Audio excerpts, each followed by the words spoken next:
আল্লাহ রাব্বুল আলামিন বলছেন ইন্নাল্লাহা আশতারা মিনাল মুমিনিনা আনফুসাহুম ওয়া আমওয়ালাহুম।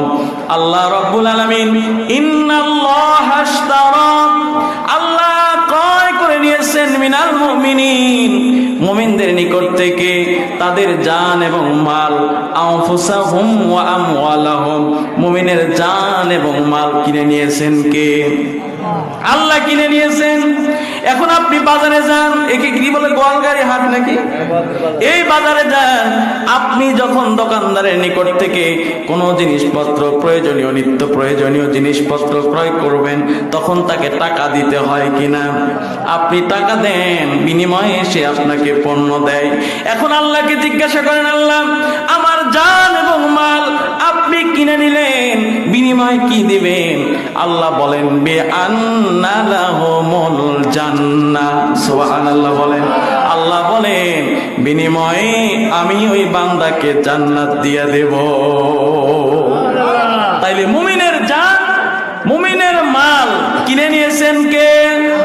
তাইলে আল্লাহর রাস্তায় মুমিন জান এবং মাল ব্যয় করতে কোনো সমস্যা আছে? আমরা মুমিন কিনা? অবশ্যই মুমিন। আমার বন্ধুগণ, এই সূরা তাওবার 112 নম্বর আয়াতে আল্লাহ রাব্বুল আলামিন মুমিন বান্দার 9টা গুণের কথা বলেছেন। কয়টা? 9টা গুণের কথা বলেছেন। আত-তাইবুনাল আবিদুনাল হামিদুনার রাকিউনাস সাজিদুনাল আমিরুনা বিল মা'রুফ والناهون عن المنكر والحافظون لحدود الله وبشر المؤمنين। আল্লাহু আকবার। আল্লাহ পাক মুমিনদের 9টি গুণের কথা বলেছেন। আমি আপনি মুমিন, এখন আমার আপনার জীবনে মিলাইতে হবে আমার আপনার জীবনের মধ্যে 9টা গুণ আছে কিনা। তার মধ্যে 1 নম্বর আত-তাইবুন, মুমিন বান্দা তওবা করবে কার কাছে? আল্লাহর কাছে। যদি মুমিন বান্দা তওবা করে, আল্লাহ রাব্বুল আলামিন বান্দার তওবা কবুল করে কিনা? করে না? মুমিন বান্দা মানুষ মাত্রই ভুল, আছে না নাই?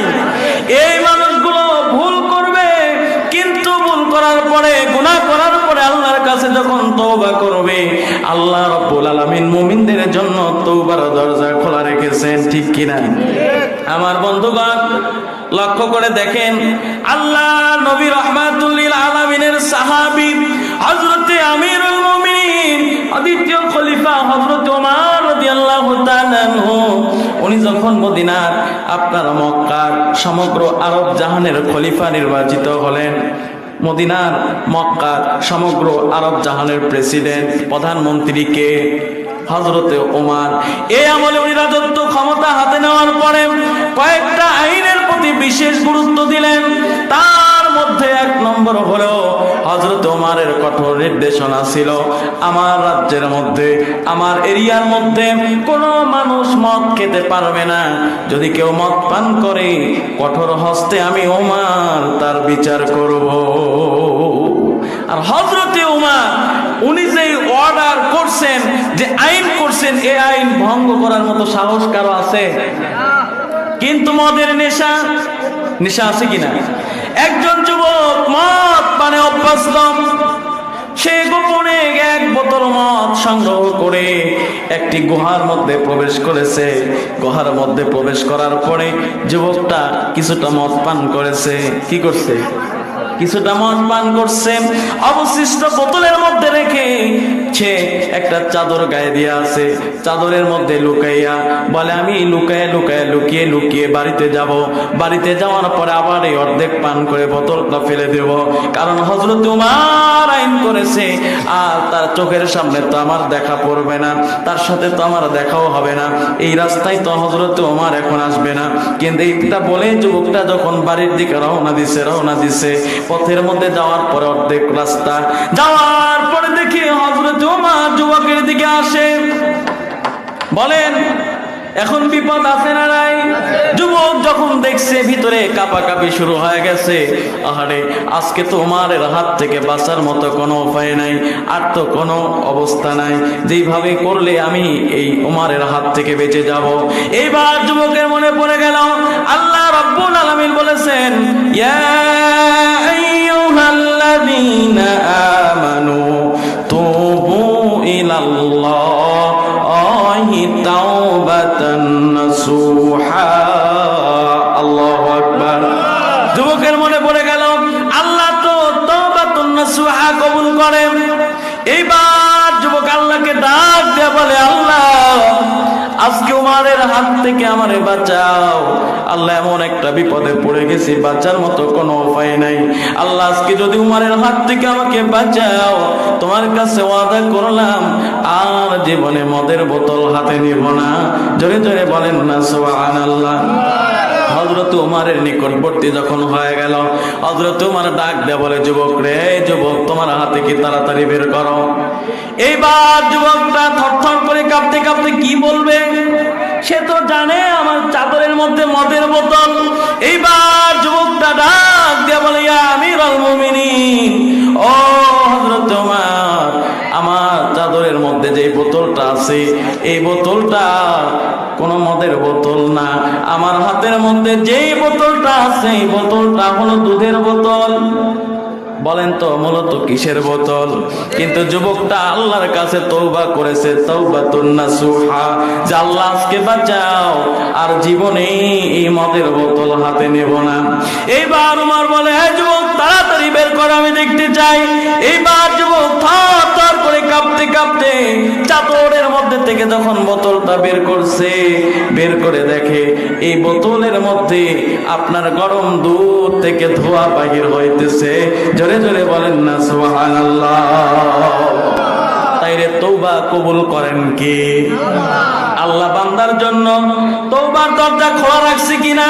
মুমিন বান্দা গুনাহ করবে, কিন্তু মুমিন বান্দা যখনই ক্ষমা চাইবে ক্ষমা করে দিবেন কি? আল্লাহ দয়ালু কিনা? আল্লাহর চাইতে দয়ালু আর কেউ আছে? আছে? আল্লাহর নবীর কাছে একজন সাহাবী আসলেন, আসার পরে বলে, ইয়া রাসূলুল্লাহ, ইয়া হাবিবাল্লাহ, ও দয়ার নবী, আপনার কাছে একটা বিষয় জানতে চাই। কয়টা বিষয়?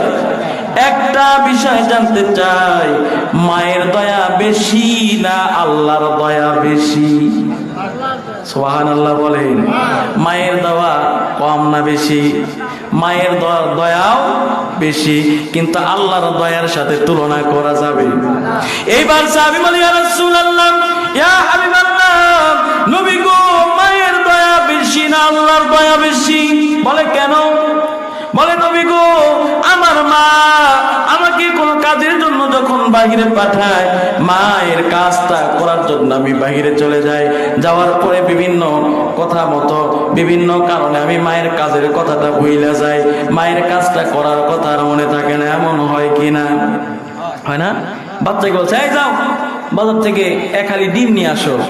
বাচ্চা ডিম আনতে গেছে, যাওয়ার মধ্যে পথের মধ্যে দেখে বাচ্চারা এখন মোবাইলের যুগ, ফ্রি ফায়ার আর কি বলে গেমস খেলছে, বন্ধুদের খপ্পরে পইরা মায়ের ডিমের কথা ভুলে গেছে। হ্যাঁ, মায়ের ডিমের কথা ভুলে যায়, ওর গেমস খেলতেছে। বেলা গড়িয়ে যখন বিকেল হয়ে গেছে, ওর মনে পড়ে গেছে মা তো আমারে পাঠাইছে ডিম কেনার জন্য, তো আমি তো আসলাম ডিম কিনতে, কিন্তু বন্ধুদের খপ্পরে বইলে আমি তো আসল কাজের কথাই ভুলে গেছি। এইবার মায়ের মন খারাপ। কি বলেন? মা তো রেগে আগুন হয়ে আছে, আজকে বাড়িতে আসলে ওর খবর আছে, বলে কিনা? কিন্তু এই সন্তান যখন আসলো, আসার পরে যখন মাকে মা বলে ডাক দেয়, কি বলে ডাক দেয়? ডাক দিছে নরম সুরে মা। মায়ের কলিজায় ঠান্ডা হয়ে গেছে, কিন্তু কিছুক্ষণ আগে মা ছিল রাগান্বিত। কি বলেন? মায়ের কলিজা ঠান্ডা হয়ে গেছে। মা সন্তানের অপরাধ ভুলে গিয়া সন্তানকে বুকের সাথে জড়িয়ে নেয় কিনা? এইবার সাহাবী বলে, হুজুর, মায়ের দয়া দিছেন কে? আল্লাহ দিছে। আল্লাহর দেওয়া দয়া যদি এমন পাওয়ার হয়, তাইলে আল্লাহর দয়া আছে না নাই? আল্লাহ নবী বললেন সাহাবী শোনো, আল্লাহর দয়া বেশি। বলে নবী গো, যদি আল্লাহর দয়া বেশি হয় তাইলে আল্লাহ রব্বুল আলামিন আমাদের ক্ষমা করবে কিনা? আল্লাহ গফুরুর রহিম, আল্লাহ ক্ষমাশীল। আল্লাহ ক্ষমা যেমন করেন, আল্লাহ বান্দার প্রতি নারাজ হয় কিনা? বান্দাদের বলছে, বান্দা 5 ওয়াক্ত নামাজ পড়ো। এই যে শবে মেরাজ, লাইলাতুল মেরাজের রজনী, কি বলেন, এমন সুন্দর দিনে আপনাদের মাহফিলটা পড়েছে। আজকে হলো লাইলাতুল মেরাজ, যাকে বলি আমরা শবে মেরাজ। এই রজনীর মূল শিক্ষা হলো 5 ওয়াক্ত নামাজ। কয় ওয়াক্ত? 5 ওয়াক্ত নামাজ। আল্লাহ রাব্বুল আলামিন আমার আপনার নবী রাহমাতুল লিল আলামিনকে এই রজব মাসের 27 তারিখে আল্লাহ পাক আমার আপনার নবীকে ভ্রমণ করিয়েছেন কোথায়? আরশে আজিমে। কি বলেন? আরশে আজিমে নেওয়ার পরে আমার আপনার নবী রাহমাতুল লিল আলামিনকে আল্লাহ রাব্বুল আলামিন দিদার দিয়েছেন। যারা বলেন সুবহানাল্লাহ। আল্লাহ নবী ডাকতে বলেন, আল্লাহ আমার সাথে দিদার দিলেন, আপনাকে আমি দেখলাম, কিন্তু আমার উম্মতেরা আপনারা দেখতে পারবে না। আল্লাহ, এটা আমার বড় আফসোস। আল্লাহ, কোনোভাবে কি আমার উম্মতের সাথে দেখা দেওয়া যায় না? সুবহানাল্লাহ বলেন। আল্লাহ পাক বললেন, হাবিব আপনার উম্মতদেরকে জানিয়ে দেন, as-salatu mi'rajul mu'minin। সুবহানাল্লাহ। হাবিব আপনার উম্মতদেরকে জানিয়ে দেন, আপনার উম্মতের নামাজ হলো আমি আল্লাহর মেরাজ। নামাজ প্রতিদিন কয় ওয়াক্ত? কিন্তু আল্লাহ ফরজ করেছেন কয় ওয়াক্ত? 50 ওয়াক্ত। কথা বলেন, কয় ওয়াক্ত ফরজ করেছেন? 50 ওয়াক্ত। আল্লাহ জানে কিনা বান্দা 50 ওয়াক্ত পড়তে পারবে না? জানে কিনা? কিন্তু জানার পরেও আল্লাহ কেন দিলেন? হিকমত আছে কিনা? আল্লাহ পাক 50 ওয়াক্ত নামাজ দিলেন উম্মতে মুহাম্মাদির জন্য। এইবার আল্লাহর হাবিব যখন চলে আসতেছিলেন, মুসা নবীর সাথে দেখা হয়ে গেল। জানেন কিনা? অনেক বললেন, নবী এত নামাজ পড়তে পারবে না, চলে গেলেন আল্লাহর কাছে। সংক্ষেপে বলতেছি, আল্লাহকে বলেন, আল্লাহ আমার উম্মত পড়তে পারবে না, কিন্তু বলেন তো মুসা নবীর চাইতে আল্লাহ বেশি জানে কিনা? কিন্তু আল্লাহ এখানে হিকমত খাটাইবেন। আল্লাহ বলেন, হাবিব আপনার উম্মত পারবে না, তাইলে কি করবো? আল্লাহ কমায় দেন। কমাইতে কমাইতে আল্লাহ বলেন, হাবিব ফরজ আমি 50 ওয়াক্তই বলবৎ রাখলাম। 50 ওয়াক্ত নামাজই ফরজ করা হইল, কিন্তু 45 ওয়াক্ত আপনার উম্মতকে মাফ করে দিলাম। তাদের 45 ওয়াক্ত পড়া লাগবে না। আপনার উম্মতেরা যদি 5 ওয়াক্ত নামাজ আদায় করে, আমি আল্লাহ রাব্বুল আলামিন আপনার উম্মতের আমল নামায় 50 ওয়াক্ত নামাজ আদায় করার সওয়াব দিয়ে দিব। জোরে জোরে বলেন না সুবহানাল্লাহ। এটা